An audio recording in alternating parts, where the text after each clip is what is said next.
ओम शांति। आज 4 मई 2021 बाबा के महावाक्य हैं।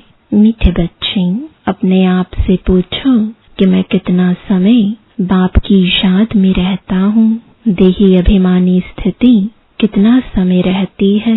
प्रश्न है, तकदीरवान बच्चे ही बाप का कौन सा डायरेक्शन पालन करते हैं। उत्तर है, बाप का डायरेक्शन है, मीठे बच्चे, आत्म अभिमानी भव।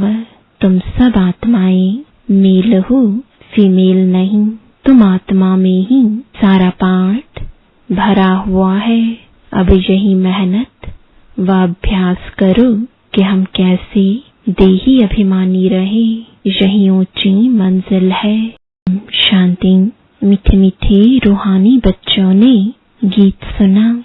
रूहानी बच्चे अर्थात जीव की आत्माओं ने कहा कि हम नई दुनिया की तकदीर यानी स्वर्ग की तकदीर बनाकर रूहानी बाप के पास बैठे हैं।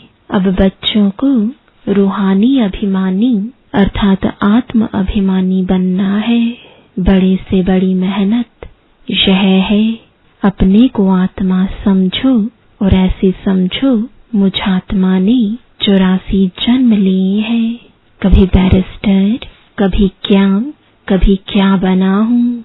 आत्मा मेल है, सब ब्रदर्स हैं, न कि सिस्टर्स। आत्मा कहती है यह मेरा शरीर है, तो उस हिसाब से आत्मा मेल, यह शरीर फीमेल हो गया। हर बात को अच्छी रीति समझना है। बाप बड़ी विशाल महीन बुद्धि बनाते हैं। अब तुम जानते हो मुझ आत्मा ने 84 जन्म लिए हैं। संस्कार अच्छे व बुरे आत्मा में रहते हैं। उन संस्कारों अनुसार शरीर भी ऐसा मिलता है। सारा मदार आत्मा पर है। यह बहुत बड़ी मेहनत है। जन्म जन्मांतर लौकिक बाप को याद किया, अब पारलौकिक बाप को याद करना है। अपने को घड़ी घड़ी आत्मा समझना है। हम आत्मा यह शरीर लेते हैं। अभी हम आत्माओं को बाप पढ़ाते हैं। यह है रूहानी ज्ञान जो रूहानी बाप देते हैं। पहले मुख्य बात, बच्चों को देही अभिमानी हो रहना है। देही अभिमानी हो रहना यह बड़ी ऊंची मंजिल है। ज्ञान ऊंच नहीं है। ज्ञान में मेहनत नहीं है। सृष्टि चक्र को जानना यह है हिस्ट्री, ज्योग्राफी। ऊंच ते ऊंच बाप है, फिर है सूक्ष्म वतन में देवताएं। वर्ल्ड की हिस्ट्री ज्योग्राफी तो मनुष्य सृष्टि में होती है। मूल वतन सूक्ष्म वतन में कोई हिस्ट्री ज्योग्राफी नहीं है। वह है ही शांति धाम।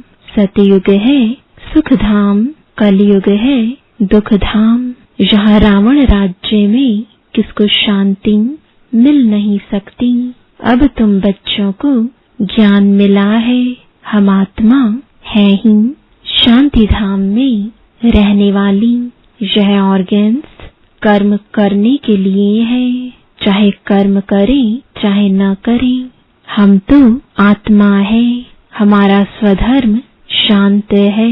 कर्म योगी है ना, कर्म भी जरूर करना है। कर्म सन्यासी कभी हो नहीं सकते। यह भी इन सन्यासियों का पाठ है। घर बार छोड़ जाते हैं, खाना नहीं पकाते, गृहस्थियों से भिक्षा मांगते, फिर भी उन गृहस्थियों के पास खाते हैं ना। घर बार छोड़कर कर्म तो फिर भी करते हैं। कर्म संन्यास तो हो नहीं सकता। कर्म संन्यास तब है जब आत्मा शांति धाम में रहती है। वहाँ कर्म इंद्रियां ही नहीं है, तो कर्म कैसे करेंगे। इसको कर्म क्षेत्र कहते हैं। कर्म क्षेत्र पर सबको आना पड़ता है, वह है शांति धाम अथवा मूल वतन। ऐसे नहीं कि ब्रह्म में आत्मा को लीन होना है। आत्माएं शांति धाम में रहने वाली हैं, फिर यहाँ कर्म क्षेत्र पर पाठ बजाने आती हैं। यह है डिटेल की बातें। नटशल में तो कहते हैं अपने को आत्मा निश्चय करो और बाप को याद करो तो वे कर्म विनाश हो जाए। इसको ही भारत का प्राचीन योग कहा जाता है। वास्तव में इनको योग भी नहीं, याद कहना चाहिए। इसमें मेहनत है, योगी बहुत कम बनते हैं। योग की शिक्षा पहले चाहिए, बाद में ज्ञान। पहले पहले है बाप की याद। बाप कहते हैं देही अभिमानी बनो। यह है रूहानी याद की यात्रा, ज्ञान की यात्रा नहीं। इसमें बहुत मेहनत करनी पड़े। कोई तो भलबीके कहलाते हैं परंतु बाप को याद नहीं करते। बाप आकर ब्रह्मा द्वारा तुम बच्चों को देही अभिमानी बनाते हैं।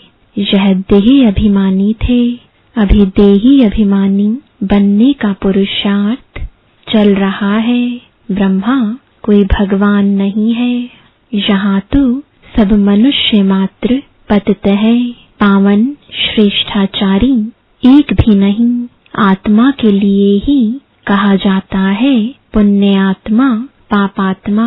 मनुष्य भी कहते हैं मेरी आत्मा को तंग नहीं करो, परंतु समझते नहीं है कि मैं कौन हूँ।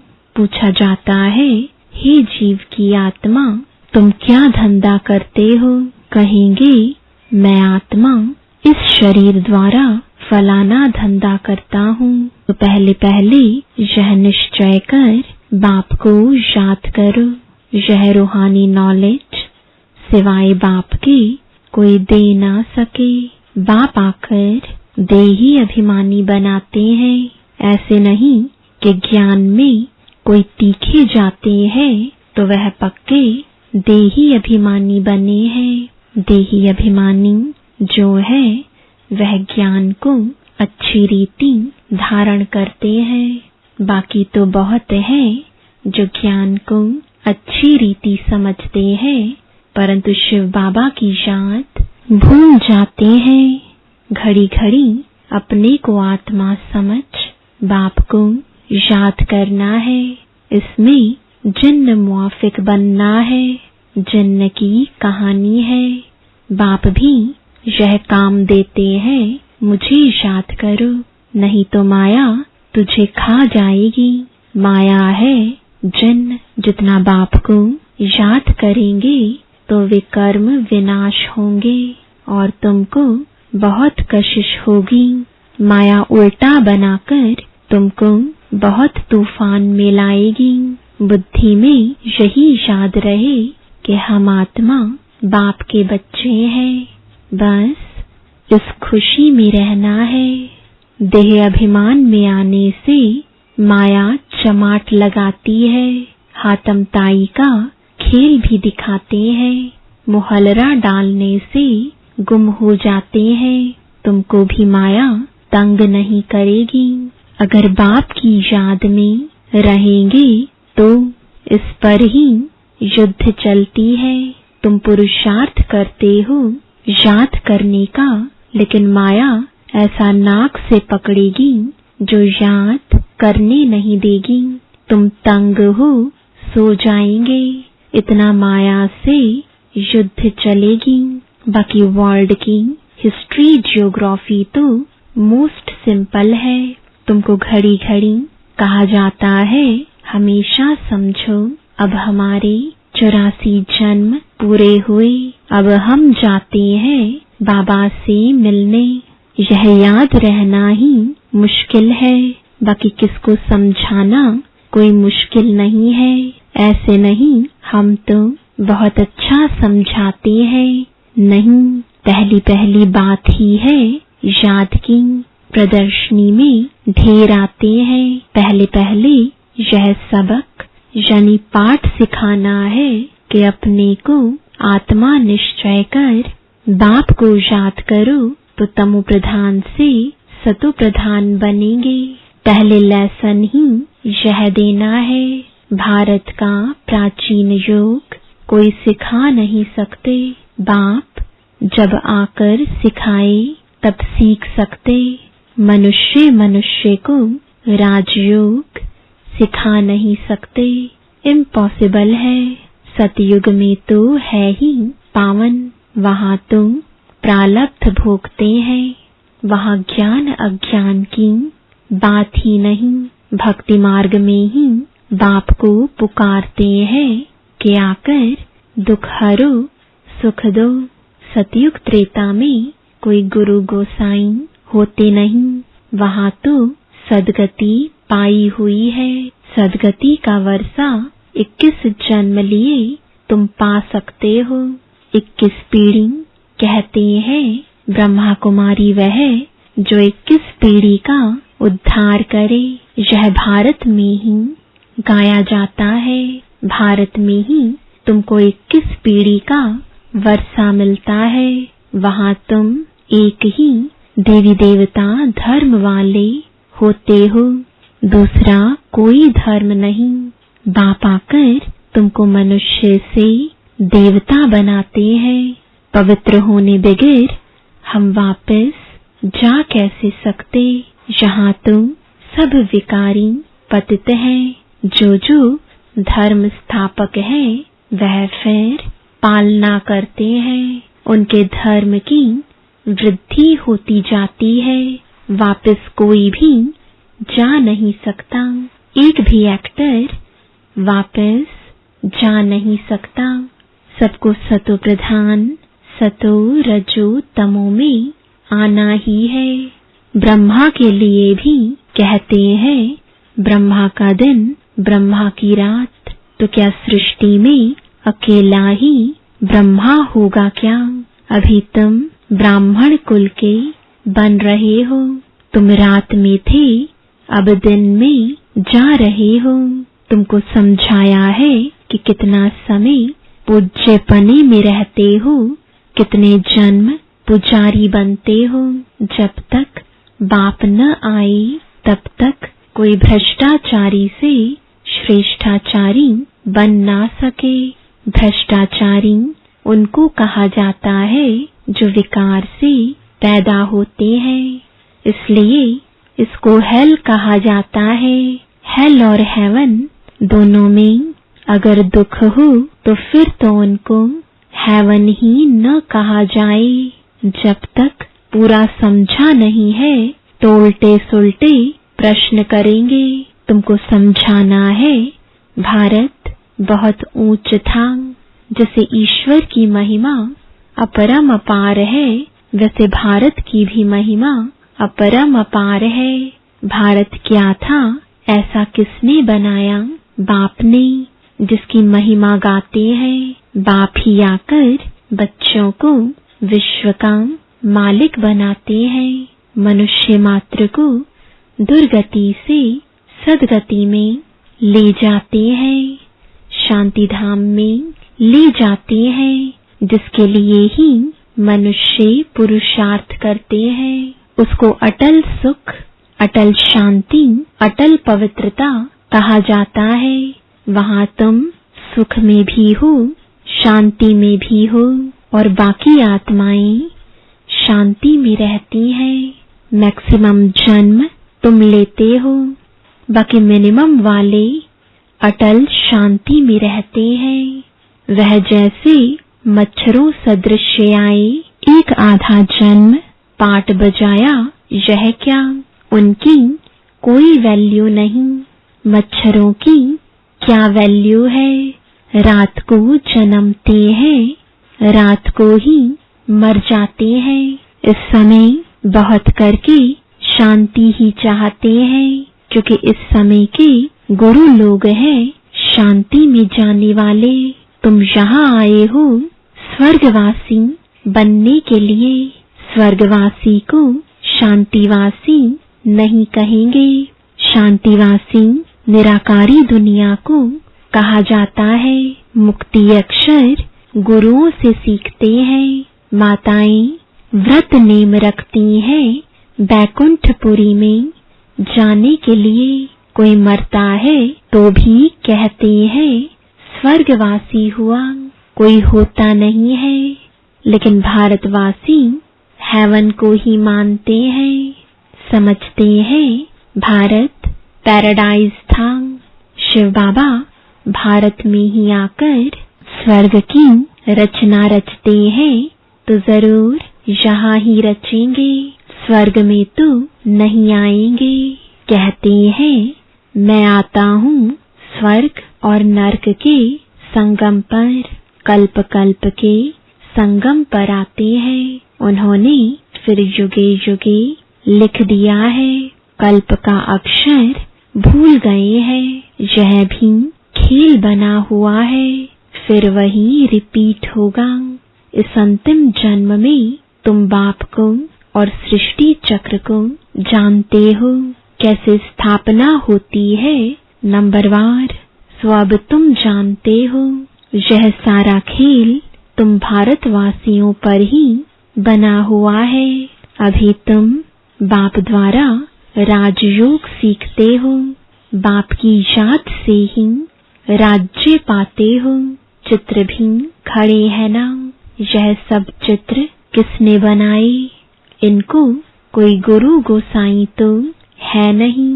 अगर कोई गुरु होता तो भी गुरु को एक शिष्य थोड़े ही होता, अनेक होते ना।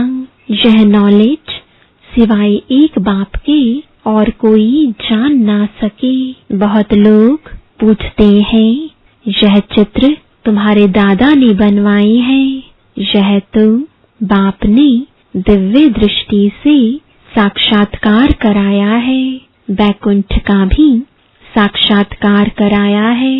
वहाँ कैसे स्कूल चलती है, क्या भाषा होती है, सब साक्षात्कार किए हैं। बच्चे भट्ठी में थे तो बाबा बच्चों को बहलाते थे।